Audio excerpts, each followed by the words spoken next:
नमस्कार दोस्तों, Bajrang education YouTube channel में आपका स्वागत है। राजस्थान ग्राम पंचायत चुनाव 2026 की हर महत्वपूर्ण जानकारी सबसे पहले प्राप्त करने के लिए आप हमें चैनल पर सब्सक्राइब कर दें, वीडियो को लाइक कर दें, शेयर कर दें। आप राजस्थान के कौन से ज़िले से हैं कमेंट करके बताएं दोस्तों, ताकि आपके ज़िले से जुड़ी कोई भी जानकारी आए वो सबसे पहले आपको दी जा सके। राजस्थान के ग्राम पंचायत चुनाव को लेकर इस वक्त की सबसे बड़ी खबर दोस्तों आपको बता रहे हैं। आज राजस्थान के ग्राम पंचायत चुनाव को लेकर सरकार ने हाई कोर्ट में अपनी याचिका दायर की है। सरकार की तरफ से राजस्थान के ग्राम पंचायत चुनाव को लेकर हाई कोर्ट से समय मांगा गया है। जी हां दोस्तों, आपको बता दें कि राजस्थान के ग्राम पंचायत चुनाव में अब और देरी होने वाली है। पहले ये बताया जा रहा था कि सरकार जो है जून तक चुनाव करा सकती है या जुलाई तक, लेकिन अब आपको बता दें कि चुनाव कौन से महीने में होने की ज़्यादा संभावना है। उससे पहले दोस्तों टीकाराम जूली ने क्या कुछ कहा है, चलिए वो जान लेते हैं। उसके बाद में बताएंगे आपको चुनाव के बारे में क्या कुछ जो अपडेट है वो यहाँ पर निकलकर सामने आ रही है। जयपुर में आयोजित एक सेमिनार के दौरान नेता प्रतिपक्ष टीकाराम जूली ने राज्य सरकार को पंचायत और निकाय चुनाव को लेकर अहम सलाह दी है। उन्होंने कहा कि वर्तमान ऐसी स्थिति बन रही है कि जहां सरकार इन चुनावों को कराने पर भी विचार नहीं कर रही है। तो दोस्तों विपक्ष की तरफ से तो लगातार सरकार पर जो है वो यहाँ पर कहा जा रहा है कि सरकार जो है वो चुनाव नहीं करा रही, लेकिन दोस्तों राजस्थान सरकार की तरफ से जो है वो अब चुनाव कराने को लेकर हाई कोर्ट में एक याचिका दायर की गई, जिसमें समय मांगा गया है हाई कोर्ट से। अब हाई कोर्ट क्या कुछ समय देता है वो देखने वाली बात होगी, लेकिन सरकार ने कम से कम दिसंबर तक का समय मांगा है। अगर दोस्तों सरकार को ये समय मिलता है तो आप मान के चलिए कि इस साल राजस्थान के अंदर ग्राम पंचायत चुनाव अगर होते हैं तो साल के अंत तक ही चुनाव हो पाएंगे। तो ये बहुत ही ज़्यादा देरी हो जाएगी। सरकार ने हाई कोर्ट में कहा है कि हम ग्राम पंचायत चुनाव और निकाय चुनाव दोनों एक साथ करवाना चाहते हैं। तो अब दोस्तों हाई कोर्ट इस मामले में क्या कुछ कहेगा वो देखने वाली बात होगी। राजस्थान सरकार ने पंचायत चुनाव स्थगित करने के लिए उच्च न्यायालय की जयपुर पीठ में एक आवेदन जो है वो दायर किया है। राज्य सरकार ने अपनी याचिका में अदालत के पूर्व आदेश का पालन करने के लिए समय बढ़ाने की मांग की है। उच्च न्यायालय ने यह निर्देश स्थानीय निकाय चुनाव में देरी को लेकर दायर जनहित याचिकाओं की सुनवाई के दौरान दिया था। याचिकाएं सेम लोढ़ा और गिराज देवंदा ने दायर की थी। पहले हाईकोर्ट ने सरकार को 15 अप्रैल तक का समय दिया गया था, जो जा चुका है। अब सरकार ने कहा कि हमें जो है इसके लिए अतिरिक्त समय चाहिए।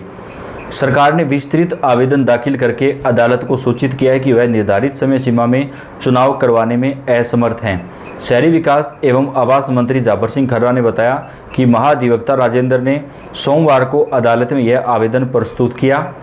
उन्होंने कहा कि हमने अदालत को दो प्रमुख चुनौतियों के बारे में बताया जिसके कारण 15 अप्रैल तक चुनाव नहीं करा पाए थे। हमने समय बढ़ाने की मांग की है। मंत्री के अनुसार सरकार ने अदालत को बताया कि ओबीसी आयोग का सर्वेक्षण पूरा करने में अधिक समय लगेगा। तो दोस्तों सरकार ने ओबीसी आयोग का हवाला दिया कि ओबीसी आयोग की रिपोर्ट नहीं आने की वजह से हम चुनाव नहीं करा पाए। लेकिन दोस्तों आपको बता दें कि सरकार की असली मंशा जो है वो साफ नज़र आ रही। विपक्ष भी ये कह रहा है कि सरकार जो है वो पंचायत और निकाय चुनाव एक साथ करवाना चाहती है, एक राज्य एक चुनाव, और इसी वजह से सरकार ने चुनाव में देरी की है। और ओबीसी आयोग की रिपोर्ट है वो भी आने में देरी हुई है, ये बताया जा रहा है। क्योंकि ओबीसी आयोग को जो आंकड़े दिए गए थे दोस्तों आरक्षण के लिए 400 ग्राम पंचायतों के आंकड़े ऐसे दिए गए थे, 400 से ज़्यादा, जहां पर ओबीसी की एक भी जनसंख्या नहीं दिखाई गई थी। और आप जानते हैं ऐसा होना असंभव है कि राजस्थान के अंदर कोई ग्राम पंचायत ऐसी हो जहां पर ओबीसी वर्ग की जनसंख्या ना हो, क्योंकि दोस्तों ओबीसी वर्ग में बहुत सारी जातियां आती हैं। तो ऐसा होना बिल्कुल भी मुमकिन नहीं है। जनसंख्या ज़रूर होती है, चाहे कम हो या ज़्यादा हो। तो सरकार की तरफ से ही ये फॉल्ट हुआ है, जहाँ पे गलत जानकारी दी गई थी चुनाव यहाँ पर जो है ओबीसी आयोग को, जिसकी वजह से आरक्षण का जो मामला था वो अटक गया था। तो अब हम इसको सरकार की गलती माने या फिर ओबीसी आयोग की, क्योंकि ओबीसी आयोग भी सरकार के कहे के हिसाब से ही चलता है। 15 अप्रैल तक चुनाव कराने का जो आदेश था वो नहीं माना गया, जिसके बाद कोर्ट ने सरकार को फटकार लगाई।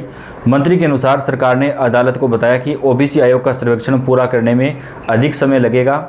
उन्होंने कहा कि ओबीसी आयोग के पहले चरण के सर्वे में कुछ खामियां सामने आई, इसलिए आयोग ने कई स्थानों पर कलेक्टरों को पुनः सर्वे कराने का निर्देश दिया। दूसरे चरण और रिपोर्ट को अंतिम रूप देने में कम से कम 2 से 3 महीने और लगेंगे।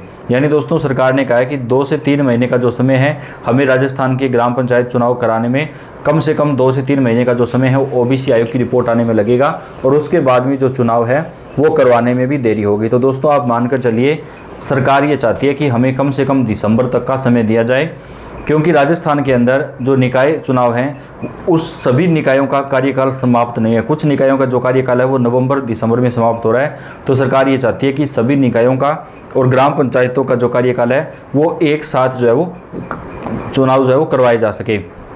यहाँ पर दोस्तों बात करें तो यहाँ पर जो है सरकार की तरफ से पंचायत और निकाय चुनाव को लेकर जो परिस्थिति है वो सामने आई है। इस साल चुनाव हो पाएंगे या नहीं हो पाएंगे, एबीपी की भी रिपोर्ट आई है।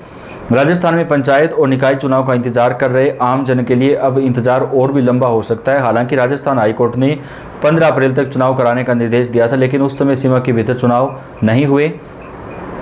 ऐसे में सरकार हाईकोर्ट पहुंच गई है, प्रार्थना पत्र देकर कहा है कि 15 अप्रैल तक चुनाव नहीं हो पाए, अब दिसंबर तक भी स्थिति चुनाव कराने के पक्ष में नज़र नहीं आती है। राजस्थान सरकार ने हाईकोर्ट में प्रार्थना पत्र देकर पक्ष रखते हुए कहा है कि इस अदालत के आदेश का पालन करने के लिए हर संभव प्रयास किया गया, लेकिन मौजूदा परिस्थितियों के कारण समय सीमा के भीतर चुनाव कराना व्यवहारिक नहीं है।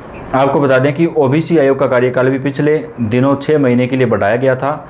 अब ओबीसी आयोग सितंबर तक अपनी रिपोर्ट सौंपेगा, जिसके बाद ही स्थिति जो है वो स्पष्ट हो पाएगी। वहीं दूसरी तरफ सरकार ने अपने प्रार्थना पत्र में स्कूलों की व्यवस्था, स्टाफ की कमी, ईवीएम से जुड़ी समस्याएं सहित खेती के सीजन का भी हवाला दिया है।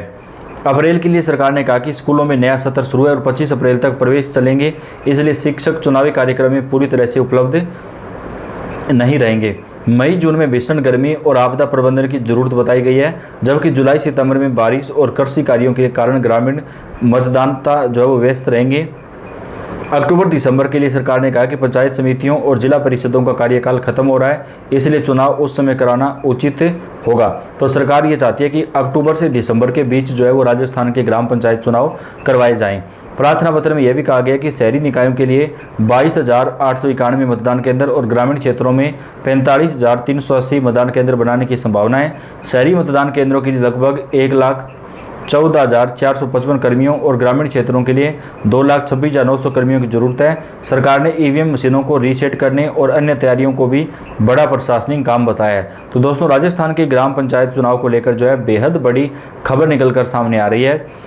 राजस्थान के अंदर ग्राम पंचायत चुनाव कराने को लेकर सरकार की तरफ से जो है हाई कोर्ट से समय मांगा गया है। सरकार ने कहा है कि हमें कम से कम जो है वो यहाँ पर चुनाव कराने के लिए दिसंबर तक का जो समय है वो मिलना चाहिए। हालांकि दोस्तों हाई कोर्ट ने अभी सरकार को समय नहीं दिया है। हाई कोर्ट के अंदर इस मामले में अभी आगे सुनवाई होगी। उस सुनवाई के अंदर हाई कोर्ट क्या कुछ जो है सरकार को कहता है वो देखने वाली बात होगी, क्योंकि अगर हाई कोर्ट सरकार को कम समय देता है, 2 या 3 महीने का समय देता है, तो उस अंतराल के अंदर सरकार को चुनाव कराना पड़ेगा। लेकिन अगर हाई कोर्ट सरकार को समय देता है तो आप ये मानकर चलिए कि नवंबर दिसंबर के महीने में ही राजस्थान के जो ग्राम पंचायत चुनाव हैं वो हो पाएंगे। उससे पहले चुनाव करवा पाना बिल्कुल भी संभव जो है वो नहीं लग रहा है। तो राजस्थान के ग्राम पंचायत चुनाव से जुड़ी सारी जानकारियां आप तक हम चैनल के ऊपर सबसे पहले पहुंचाते रहेंगे। दोस्तों ये आपका अपना चैनल है, आप इसे सब्सक्राइब करके बेल आइकन को दबाएं। आप कौन से जिले से कमेंट करके बताएं।